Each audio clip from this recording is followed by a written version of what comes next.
नर्मदे हर। आप सभी का मेरे चैनल पे बहुत बहुत स्वागत है। आज हम पद्मा एकादशी की कथा सुनेंगे। इस एकादशी को देवशयनी एकादशी के नाम से भी जाना जाता है। तो चलिए हम हमारी आज की कथा शुरू करते हैं। मानधाता नाम के एक सूर्यवंशी राजा थे। वह सत्यवादी, महान, प्रतापी और चक्रवर्ती थे। वह अपनी प्रजा का पालन संतान की तरह भी करते थे। इनकी समस्त प्रजा धन धान्य वैभव से परिपूर्ण थी और बड़े ही सुख के साथ रहती थी। उनके राज्य में कभी भी अकाल नहीं पड़ता था। कभी किसी प्रकार की प्राकृतिक आपदा नहीं आती थी। किंतु ना जाने क्यों उन राजा के ऊपर कोई देव रुष्ट हो गए। राजा से क्या गलती हुई कि एक बार उसके राज्य में अकाल पड़ गया। प्रजा अन्न की कमी के कारण अत्यंत दुखी रहने लगी। राज्य में यज्ञ होने बंद हो गए। एक दिन दुखी होकर प्रजा राजा के पास जाकर प्रार्थना करने लगी। बोली, हे राजन, समस्त विश्व की सृष्टि का मुख्य कारण वर्षा है। इसी वर्षा के अभाव से राज्य में अकाल पड़ गया है और अकाल से प्रजा मर रही है। हे भूपति, आप कोई ऐसा उपाय कीजिए जिससे हम लोगों का दुख दूर हो जाए। यदि शीघ्र ही अकाल से छुटकारा न मिला तो विवश होकर प्रजा को किसी दूसरे राज्य में जाकर शरण लेनी होगी। इस पर राजा मानधाता बोले, आप लोग ठीक कह रहे हैं। वर्षा न होने से आप लोग बहुत दुखी हैं। राजा के पापों के कारण ही प्रजा को दुख भोगना पड़ता है। मैं बहुत सोच विचार तो कर रहा हूँ, लेकिन मुझे अपना कोई दोष दिखलाई ही नहीं दे रहा है।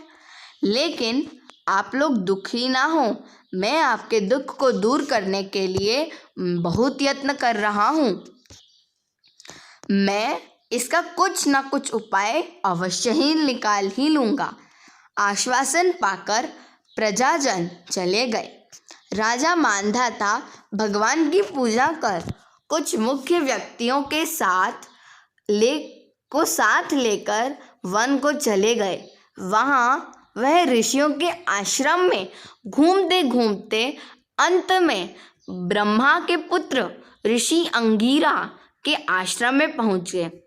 राजा रथ से उतरे और आश्रम में चले गए। वहाँ मुनि अभी नित्य कर्म से निवृत्त हुए ही थे कि राजा ने उनके सम्मुख जाकर उन्हें प्रणाम किया। मुनि ने उन्हें आशीर्वाद दिया। फिर पूछा, हे राजन, आप इस स्थान पर किस प्रयोजन से पधारे हो, मुझे आप बताइए। राजा बोले, हे महर्षि, मेरे राज्य में 3 वर्ष से वर्षा नहीं हो रही है। इससे अकाल पड़ गया है और प्रजा बहुत दुख भोग रही है। राजा के पापों के प्रभाव से ही प्रजा को कष्ट मिलता है, ऐसा शास्त्रों में लिखा गया है। मैं धर्मानुसार राज्य करता हूँ, फिर भी यह अकाल कैसे पड़ गया, इसका मुझे अभी तक पता नहीं चल पाया है। मैं अब आपके पास इसी संदेह की निवृत्ति के लिए आया हूँ। आप कृपा कर मेरी इस समस्या का समाधान कर मेरी प्रजा के कष्ट को दूर करने के लिए कोई उपाय बतलाइए। इस पर ऋषि बोले, हे राजन, यह सतयुग है, सब युगों में श्रेष्ठ है। इसमें धर्म के चारों चरण सम्मिलित हैं।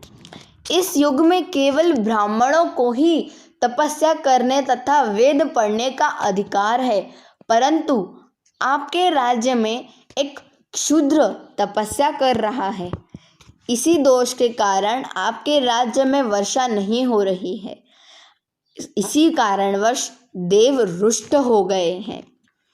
यदि आप प्रजा का भला चाहते हैं तो उस शूद्र का वध करवा दीजिए।